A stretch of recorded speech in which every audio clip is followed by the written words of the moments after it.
మహిళా రక్షణ కోసం ప్రభుత్వాలు చర్యలు తీసుకుంటున్నప్పటికీ దారుణాలు అడ్డుకట్ట పడటం లేదు. అమ్మాయిలు అప్రమత్తంగా ఉండాలని షీ టీమ్స్, పోలీసు డిపార్ట్మెంటు అవగాహన కల్పిస్తున్నప్పటికీ మాయమాటలకు మోసపోవద్దంటున్నారు కొందరు యువతులు. తాజాగా బాచుపల్లిలోని విఎస్ఆర్ విజ్ఞాన జ్యోతి కళాశాలలో దారుణం చోటు చేసుకుంది. తోటి విద్యార్థినిపై ఇద్దరు యువకులు అఘాయిత్యానికి పాల్పడిన ఘటన తీవ్ర కలకలం రేపింది.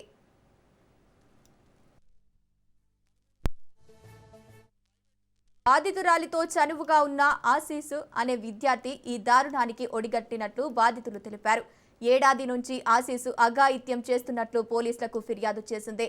ఆశీస్తో పాటు ప్రవీణ్ అనే వ్యక్తి తనపై మిస్బిహేవ్ చేసినట్లు ఫిర్యాదులో పేర్కొంది బాధితురాలు ఇచ్చిన ఫిర్యాదు మేరకు కేసు నమోదు చేసుకుని దర్యాప్తు చేస్తున్నట్లు బాచుపల్లి పోలీసులు తెలిపారు.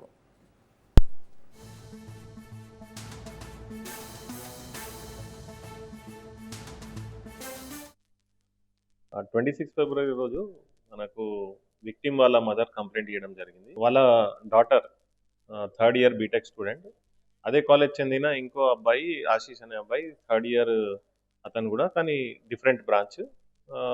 2024 ఎండింగ్లో వీళ్ళిద్దరికి ఇన్స్టాగ్రామ్లో పరిచయం జరిగింది. ఇన్స్టాగ్రామ్లో పరిచయం అయిన తర్వాత ఇతను లవ్ ప్రపోజ్ చేశాడు. తర్వాత ఈమెని బలవంతంగా అత్యాచారం చేసిండు కొన్నిసార్లు కాలేజ్లో అండ్ బయట. వీడియోస్ అండ్ ఫొటోస్, ఆమె videos and photos, personal videos and photos blackmail, viral చేస్తానని బ్లాక్మెయిల్ చేసి అత్యాచారం చేసిందని కంప్లైంట్ చేయడం జరిగింది. అతనే కాకుండా వాళ్ళ ఫ్రెండ్, ఇంకొక తన ఫ్రెండ్, ఈ ఆశీష్ వాళ్ళ ఫ్రెండ్ ప్రవీణ్ కూడా ఆమెని కొంచెం హరాస్మెంట్ చేసిండని కంప్లైంట్. ఆ కంప్లైంట్ మీద మనం ఒక కేసు రిజిస్టర్ చేసి ఇన్వెస్టిగేట్ చేస్తున్నాం. ప్రజెంట్ ఈరోజైతే మనము A1 ఆశీష్ని అదుపులోకి తీసుకున్నాము, కోర్టులో ప్రొడ్యూస్ చేస్తాం. ఫర్దర్ ఇన్వెస్టిగేషన్ కంటిన్యూ అవుతుంది. ప్రజెంట్ అయితే ఆమె వాళ్ళ ఇంట్లోనే ఉంది. మెడికల్ అయిపోయిందండి. మెడికల్ అంటే రీసెంట్లీ మన దగ్గర కంప్లైంట్ రాకముందు ఆ అమ్మాయి సూసైడ్ అటెంప్ట్ చేసింది. అప్పుడు వాళ్ళ మదర్కి తెలిసింది. అప్పుడు వాళ్ళ మదర్ అడిగితే ఇవన్నీ విషయాలు బయటకు పడినాయి.